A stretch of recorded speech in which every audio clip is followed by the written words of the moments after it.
everyone. Now next chapter of your English supplementary book An Alien Hand, 7th chapter चांदनी। तो बच्चों ये आपने कहानी हिंदी में भी पढ़ी होगी, ये हिंदी में भी है तो ये इंग्लिश में भी है, तो बहुत अच्छी स्टोरी है ये। आइए आप जानते हैं और पढ़ते हैं। एक बार अल्मोड़ा में एक बूढ़ा रहता था, उसका नाम अब्बू खान था। वो कुछ बकरियों को पेट शौक के रूप में पालता था।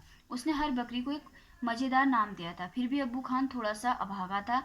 प्राय रात के समय कोई बकरी रस्सी तोड़कर ऊपर पहाड़ियों की ओर भाग जाती। ऐसा इसलिए था कि बकरियां आज़ादी पसंद करती थी।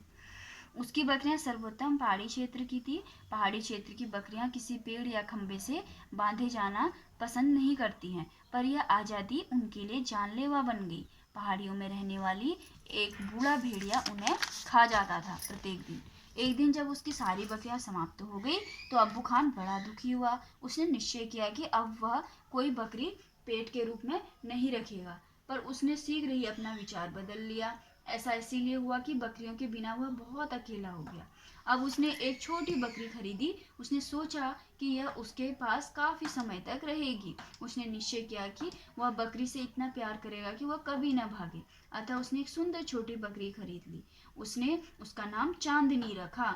अब्बू खां के पास चांदनी कई वर्षों तक रही, पर जब वह बड़ी हुई तो उसे भी ऊपर पहाड़ी पर जाने की इच्छा हुई। वह उनकी ओर दौड़ी, परंतु रस्सी ने उसे रोक लिया। अतः वो अपने गले में पड़ी रस्सी से घृणा करने लगी। शीघ्र ही उसने घास खाना बंद कर दिया। उसने अब्बू खान की कहानियों को शौक से सुनना भी बंद कर दिया। वह बड़ी दुबली और दुखी हो गई।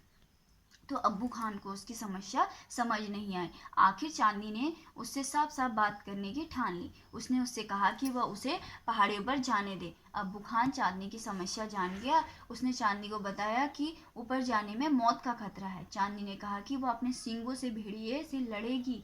अब्बू खान ने उसे बताया कि यह असंभव है। उसने उसे उसकी बहन कलवा की कहानी सुनाई, जो किसी हिरण जैसी बड़ी थी, फिर भी भेड़िया उसे खा गया। चांदनी फिर भी पहाड़ियों पर जाना चाहती थी। अब्बू खान को बड़ा क्रोध आया। वह चांदनी से प्यार करता था और उसकी जिंदगी बचाना चाहता था। अंततः उसने उसे एक छोटी झोपड़ी में बंद कर दिया, पर वह खिड़की बंद करना भूल गया। उसी रात चांदनी खिड़की से निकलकर पहाड़ियों की तरफ भाग गई। चांदनी पहाड़ियों पर पहुंच गई। उसने अपनी आज़ादी का आनंद उठाया। चांदनी को लगा यह उसके जीवन का सबसे ज्यादा खुशी का दिन था। वह घास भरी पहाड़ियों पर घंटों खेलती रही। उसे जंगली बकरों का एक झुंड मिला। उन लोगों ने उसे अपनी जमात में शामिल होने को कहा, लेकिन चांदनी ने ऐसा इनकार कर दिया। वो अपनी नई आज़ादी का आनंद अपने आप उठाना चाहती थी। उसके बाद रात हो गई। चारों ओर शांति छा गई। उस शांति भरे वातावरण में चांदनी ने एक भेड़िए की आवाज़ सुनी। वह भयभीत हो गई। एक बार उसने अब्बू खां के पास लौट जाने की सोची, फिर उसने इसके विपरीत निश्चय किया। खुले मैदान में मरना एक बंद झोपड़ी में जीने से ज्यादा बेहतर है। भेड़िया अब चांदनी के बिल्कुल आमने सामने खड़ा था। चांदनी ने देखा वह भेड़िए की तुलना में बहुत छोटी थी, फिर भी उसने साहस नहीं खोया। मुझे जमकर लड़ना चाहिए, चांदनी ने सोचा। वह लड़ी क्योंकि उसे किसी भी कीमत पर अपनी आज़ादी बरकरार रखनी थी। हारना या जीतना तो भाग्य का या संयोग की बात थी। चांदनी बहुत बहादुरी से लड़ी। वे दोनों सारी रात एक दूसरे से लड़ते रहे, लेकिन सूर्य की पहली किरण ने चांदनी को मरा हुआ देखा। वह जमीन पर खून में लथपथ पड़ी थी। भेड़िया उसे खाने की तैयारी कर रहा था।